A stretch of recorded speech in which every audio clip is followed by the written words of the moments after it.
This card is one of my favorite color combinations.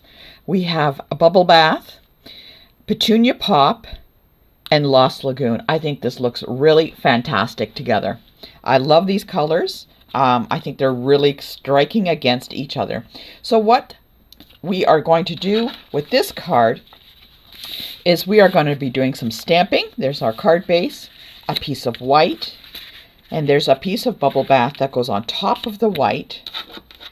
We got some Lost Lagoon and Petunia Pop.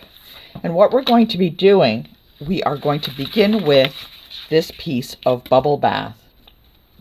We want to have the same color ink as the Bubble Bath, so we want to do tone on tone stamping. We are going to be using the little butterflies that are on that stamp itself, okay? And we're going to be just stamping, no in any random order. We're just going to ink and stamp. We're going to just keep going. We don't want the butterflies to kind of run into each other, so just be aware of where you're stamping. Okay, gonna stamp like that. And we want to fill the whole page. Like I said, just be aware where they're landing. You don't want them to kind of overlap at all. So there we go. We kind of have a random kind of stamped pattern on there. We are going to be taking our memento. Let's put that off to the side. Let's do some more stamping. But we are going to be stamping on Petunia Pop and Lost Lagoon. And I want to stamp a variety of different size butterflies. So I'm going to stamp 3 little ones in Petunia Pop. 1, 2, 3. You can do more. Keep going if you want. Fill up your little basket so you can use them later. This is easier if we do it all at once. I want to do a couple on the Lost Lagoon in that little butterfly, because I don't know how many butterflies I'm going to use. Let's just take 2 just in case. You know what? Why not just do 3? I need to leave a space for the larger butterfly.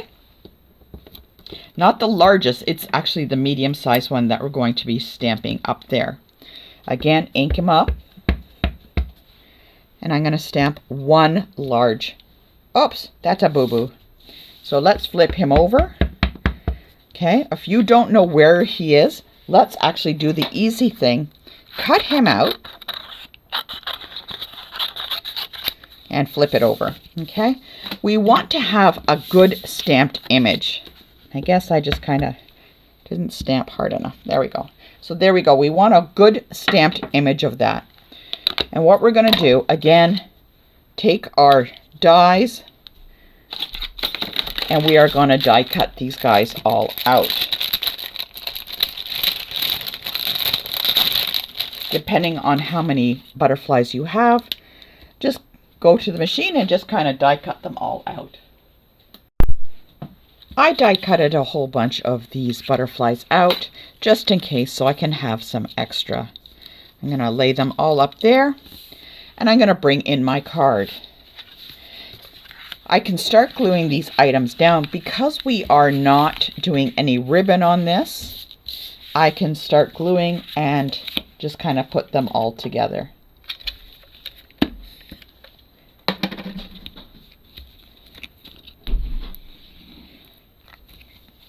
So I'm going to put that stamped Bubble Bath on top of the white, just like that, with a nice frame around the edges, and we can add that to the card base.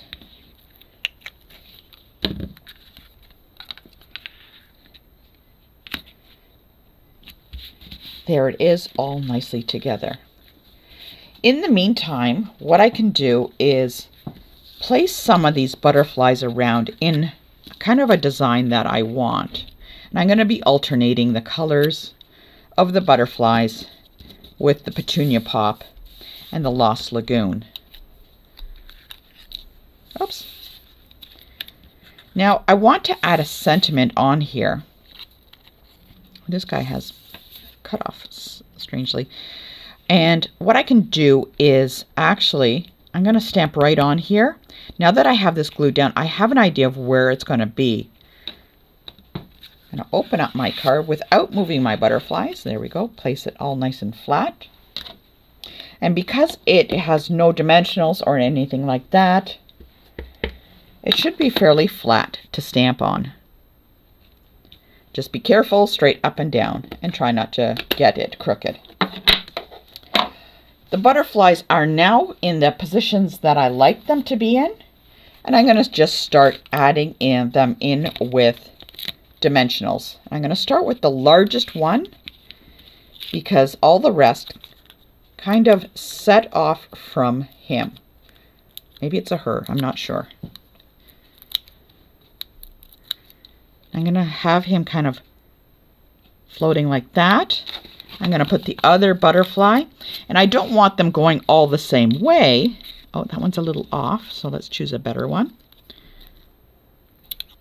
I kind of want them floating a little bit here and there like butterflies normally do. Butterflies don't all fly in a straight line like Canada geese, so we don't want to place them all in a line. And I have it just a little bit going over the edge. That looks really cool.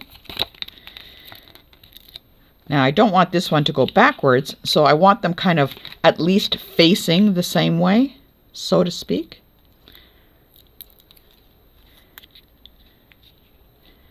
There we go. They're kind of going all up in a type of a C type of lettering, if you can envision it. And they are slightly overlapping, just ever so slightly.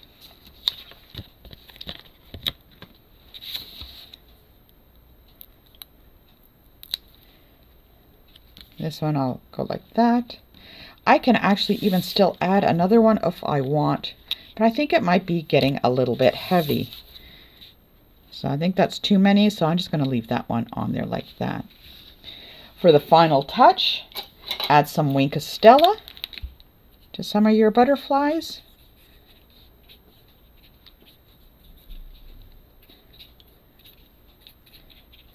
And let's get some embellishments to add on to here.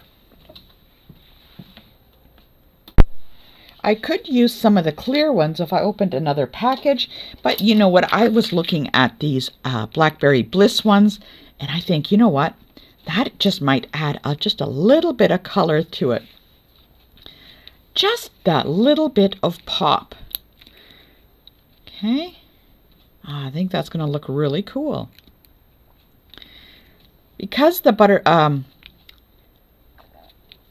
the embellishments are a lot darker, maybe I don't want to add too many because it might overpower it. So I want to have somewhat of a balance there. Oh, that looks really cool. And that is the last card. Thank you so much for joining me. If you enjoyed the cards that we created, don't forget to get the Spotlight in Nature bundle for our bundle of the month for August. It is fantastic, great with the circles. I have been loving these sketch butterflies, and I think it will be in my rotation a lot in the future. Thank you very much. If you have any questions, drop me an email.